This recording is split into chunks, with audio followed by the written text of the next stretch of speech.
consultant agréé dans l'immigration au Canada? Eh bien, la procédure est relativement simple. Nous avons bénéficié d'anciennes procédures, les choses ont changé. Donc maintenant, il vous suffit d'avoir un baccalauréat ou équivalent baccalauréat au Canada, c'est l'équivalent de la licence au Cameroun. Donc une fois que vous avez ce baccalauréat, avec une moyenne d'environ 3 sur 4,3, dans mes souvenirs, ça doit correspondre à un 14 sur 20, et que vous avez un niveau de français équivalent à un C1, ou alors niveau 9 dans la norme canadienne, vous vous inscrivez à l'Université de Montréal en faculté de droit si vous êtes un francophone. Et si vous êtes anglophone, ce sera plutôt à l'Université de Queens en Ontario. Ce sont les deux seules universités qui forment actuellement des consultants d'immigration. Donc vous passez votre processus, vous suivez le cursus de 30 crédits et vous sortez avec un nouveau diplôme qu'on appelle le diplôme d'études supérieures en réglementation canadienne québécoise. Wow, c'est pas une histoire de charlatan. Non, il faut avoir le diplôme, il faut aller à l'école. Absolument, absolument. Alors, ça se raconte et ça se voit d'ailleurs sur les réseaux sociaux. Tout le monde en parle, on peut soi-même faire ces projets réaliser ces projets au Canada via les sites web. Mais je veux savoir pourquoi faut-il confier son projet d'immigration vers le Canada à un consultant plutôt à quelqu'un d'autre, et quelles sont les garanties et la plus-value de cette démarche? Normalement, chacun peut faire sa demande théorique. Si vous avez les compétences qu'il faut, si vous passez déjà à lire sur le site du Canada, vous pouvez faire votre demande vous-même.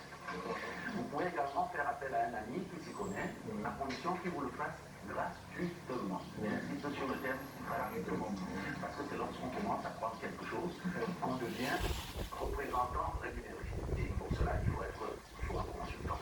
Donc, la question portait de savoir pourquoi quel est l'avantage à confier son dossier d'immigration à un consultant? Alors, d'abord parce qu'un consultant, il a de l'expertise, il a une formation. D'accord?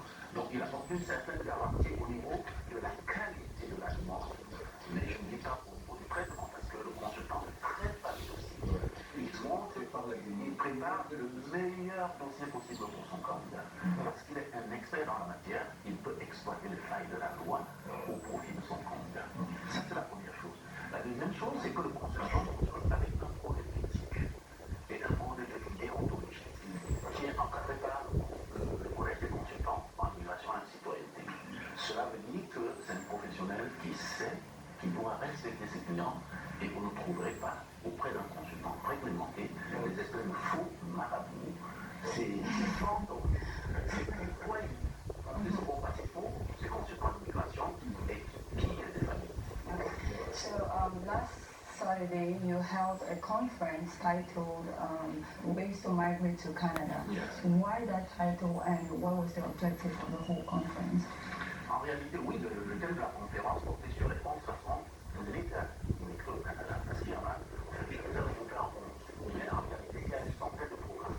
J'ai essayé de les synthétiser avec mon collègue d'ailleurs, qui n'a pas fait de lien de la réalité. Oui, non, je les ai regroupés de manière synthétique pour que les gens puissent comprendre.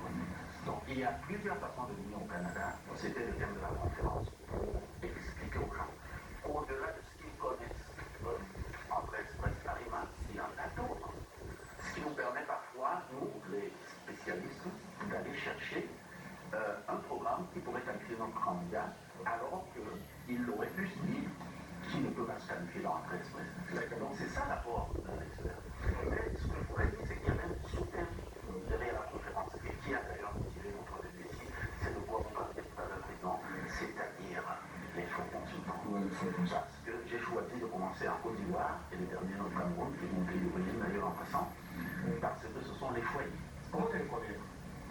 Alors, c'est très facile, c'est très simple. Je suis content de l'avoir démontré quand même aux gens. C'est d'aller tout simplement sur le site du Collège des consultants en immigration et de taper soit le nom